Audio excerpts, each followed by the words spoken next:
akupoint terapi. Alat kecil ini berguna untuk meningkatkan kesehatan kita. Kalau kita lihat bentuknya seperti corona, tapi alat ini bermanfaat untuk meningkatkan daya tahan tubuh kita di zaman saat ini ada pandemi COVID. Ya, jadi ini kecil tapi sangat efektif, setiap hari kita bisa bawa. Kita gunakan pencet-pencet ini. Karena ini semua titik-titik di tangan kita, ini semua adalah titik-titik akupoint untuk kesehatan organ kita. Ya, pada saat kita pencet ini, kita akan merangsang semua titik-titik kita ini supaya sehat. Ya. Nah, ini kita bisa pencet di sini. Ini kalau ada bagian sakit kepala di bagian ini sangat enak sekali. Ya. Kemudian kita bisa juga taruh di sisi bagian dalam sini, bagian dalamnya. Kita mau tekan begini dulu. Ya. Bagian dalam sini. Ya. Ini akan enak sekali. Kemudian kita bisa lakukan dua tangan, ya, kita lakukan penekanan pada dua sisi sama-sama. Ya, kondisi. Lakukan. Ya. Semua ini bisa kita lakukan. Kemudian kita bisa lakukan seperti ini. Ya, kita ini. Dan tangan akan terasa gatal, berarti energi itu mengalir dengan lancar. Yang pasti tangan kita langsung menjadi hangat, Ya, kira-kira itu manfaat alat kecil ini. Kapan saja kita bisa kantongi dan dibawa saat menunggu, kita bisa lakukan terapi untuk kesehatan organ kita dan melancarkan meridian di tubuh kita. Energi akan lancar, darah akan lancar, pasti kita sehat. Terima kasih. Oke, itu adalah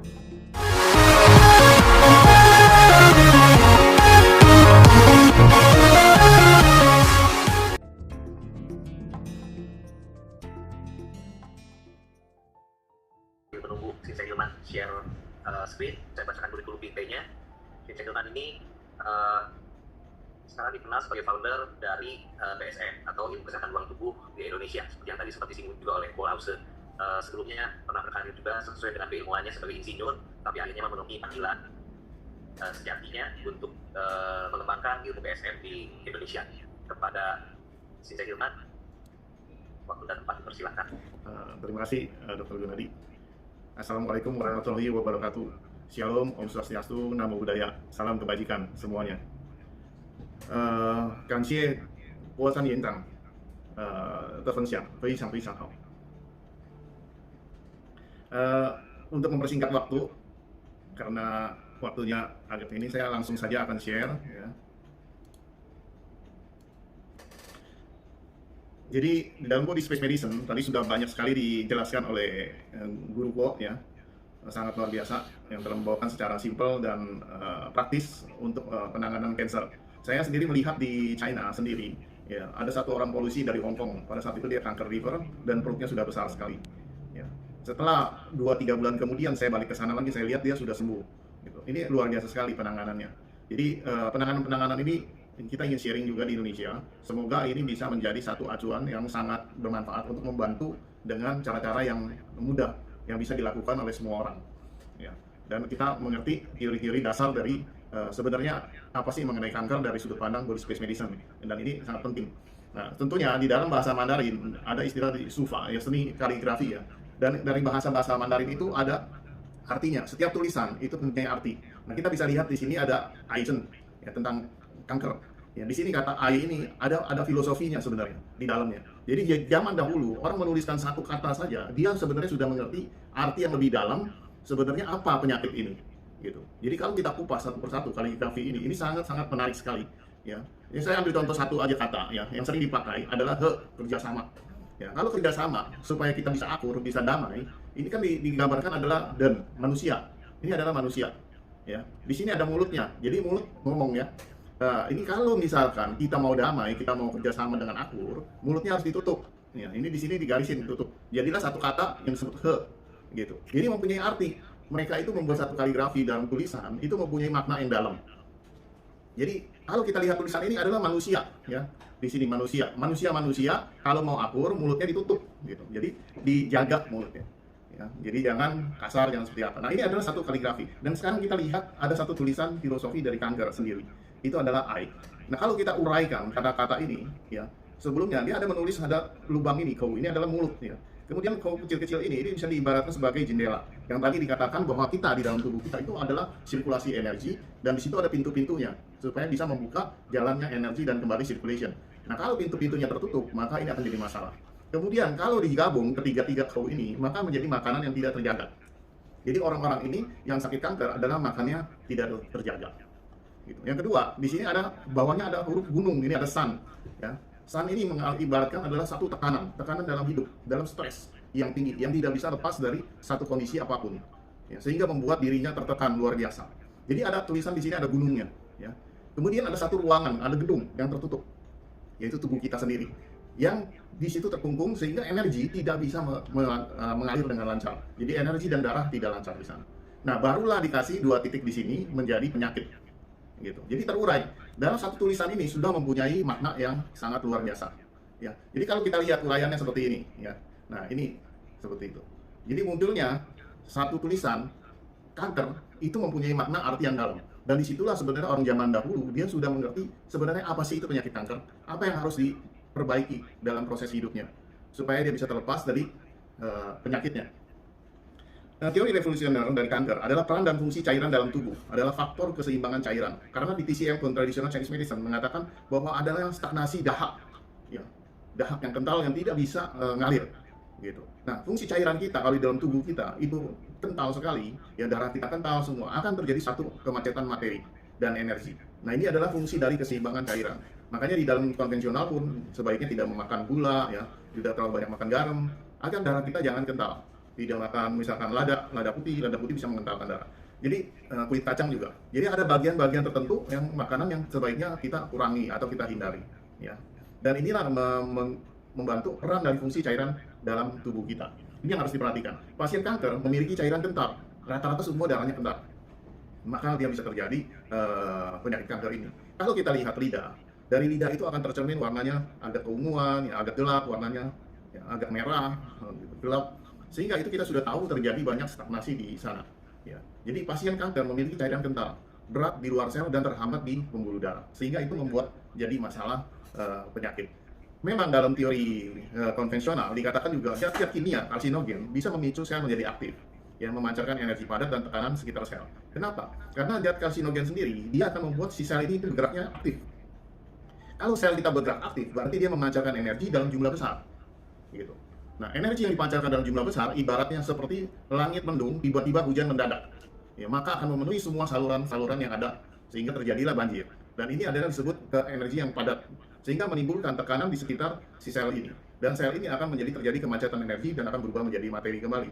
Dan ini yang disebut seperti ibarat kalau kita di dalam ruangan aturan normal seperti biasa, tiba-tiba dimasukin 10.000 orang. Nah, Anda terjepit pada saat itu tidak bisa bergerak lagi. Pasti Anda akan berubah perilaku. Nah, perubahan perilaku ini dikatakan adalah sel kanker, ya. Dan ini yang menjadi masalah.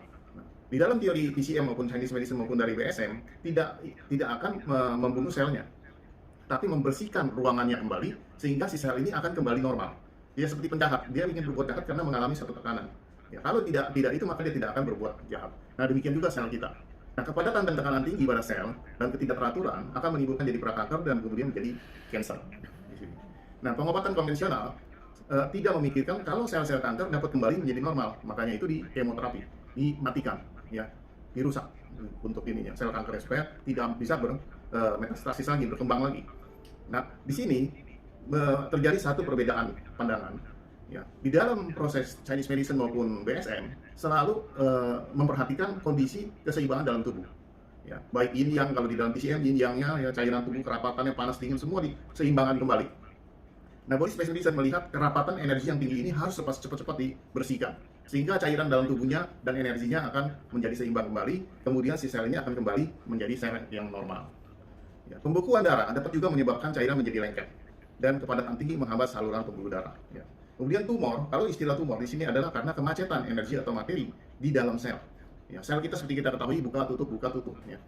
Pada saat dia terbuka, dia akan menyerap materi ataupun energi yang diserap ke dalamnya. Begitu dia kuncup, dia merubah materi tersebut menjadi satu energi yang dipancarkan kembali. Setiap yang diserap maupun yang dipancarkan itu selalu terjadi keseimbangan. Misalnya masuk 50, dia keluar 50. Tapi kalau dia terserap masuk 50, dia hanya bisa memancarkan 20, maka dia terjadi stagnasi di dalam sel. Nah, ini lama-kelamaan ini akan menjadi tumor. Dan di dalam lidah, kalau kita lihat profil lidahnya, itu akan menjadi mengkilap dan licin. Ya. ciri-cirinya. Kenapa? Karena di Chinese medicine pun dikatakan kalau lidah licin mengkilat ini adalah defisiensi qi, ya, bahwa energinya kurang. Kalau energi kurang berarti si sel ini tidak bisa memancarkan energi dengan normal. Berarti dia ada kemacetan energi atau materi di dalam selnya, tidak mau terbuka, yang tidak bisa mengeluarkan. Nah sebaliknya kalau kanker, si sel ini aktif memancarkan energi dalam jumlah besar. Yang seperti tadi dikatakan bahwa mendung tebal tiba-tiba hujan. Nah seperti itu sel ini bergerak begitu kuat memancarkan bersama-sama sehingga memenuhi semua ruangan selnya dan tidak dapat jalan dengan lancar. Maka terjadilah kepadatan dari materi dan energi di luar sel itu. Nah sel-sel tersebut akan berubah perilaku dan menjadi ganas. Nah bagaimana penyembuhannya? Hanya dua kata sebenarnya. Dua katanya adalah kita mengatur keseimbangan cairan atau materi di tubuh kita. Dan ini yang harus diperhatikan terus, ya, dengan macam-macam metode. Tadi sudah disebutkan oleh Guru Ko, ya, bahwa teknik macam sekali, banyak sekali kita bisa gunakan untuk memanipulasi energi di tubuh kita. Nah, setiap proses di dalam tubuh kita, materi akan berubah menjadi energi. Seperti dalam hukum Einstein dikatakan bahwa energi adalah massa dikalikan kuantum, ya, kecepatan cahaya pangkat 2. Jadi satu energi tidak terlihat, tapi sebenarnya dia mengandung materi, ya, zat padat. Karena saking cepatnya dia bergerak, maka dia berubah menjadi energi dan tidak terlihat. Tapi kalau dia sudah melambat kembali, maka materi itu akan terbentuk kembali. Inilah di teori kuantum kalau kita lihat seperti ini. Atau kalau kita lihat dari cairan, dia berubah menjadi uap. Ya, cairan itu berubah dari uap. Tadi sudah dijelasin bahwa kayak seperti hukum alam semesta ini. Ya, begitu dia naik ke atas, ya, uap air naik ke atas menjadi uap, kemudian dia turun lagi dalam bentuk cairan pada saat hujan. Terjadilah siklus itu terus-menerus. Ya, di tubuh kita itu pun terjadi. Ya, bahwa di bagian siang kita adalah bumi, di bagian atas sangkiau kita adalah langit. Ya, begitu kepadatan di atas tadi penuh dengan energi, tidak bisa turun, maka kepala kita menjadi sakit kepala dan gangguan-gangguan di atas, ya. Maka dari itu tadi ada teknik untuk terapi di bagian membersihkan paru-paru. Nah kita bisa lihat dari beberapa foto lidah, ya, ini terlihat sekali. Ya. Ini adalah bagian liver, ya. Kita bisa lihat liver. Ini adalah kanker bagian liver.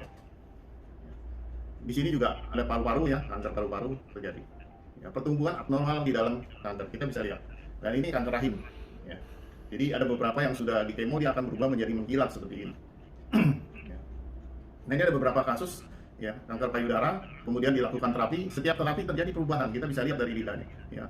Ini kita bisa lihat satu perubahan ini satu rangkaian, ya, tanggal 25, tanggal 13 bulan 9, ya, tanggal 14 bulan 9, kemudian tanggal 15, tanggal 24 bulan 9. Kita bisa lihat lidahnya menuju membaik. Ya.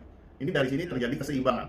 Kalau kita lihat dengan lidah seperti ini, lapisan yang tebal, ya, ini terjadilah kemacetan energi di luar sel. Ya, gitu. Sebaliknya pada saat seperti ini terjadilah energi macet di dalam selnya. Ya.